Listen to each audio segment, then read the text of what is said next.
Luna Maya minta doa, setelah beredar isu akan dilamar Maxime Boutir di Bali. Kedekatan artis Luna Maya dan Maxime Boutir menjadi sorotan. Bahkan, ada isu jika Maxime Boutir akan melamar mantan Ariel Noah itu dalam waktu dekat.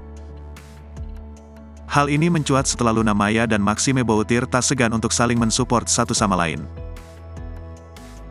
Bahkan, Luna Maya sudah go publik dengan Maxime Boutir. Nyatanya Luna Maya belum dikenalkan dengan orang tua Maxime Boutir.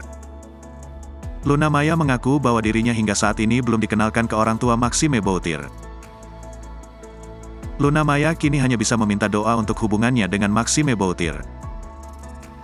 Mengingat banyaknya netizen yang semakin gencar mendoakan Luna Maya dan Maxime Boutir. Namun Luna Maya membantah bahwa dirinya akan dilamar saat merayakan ulang tahun di Bali nanti. Baginya setiap hubungan untuk menjalin ke jenjang yang lebih serius membutuhkan waktu yang cukup.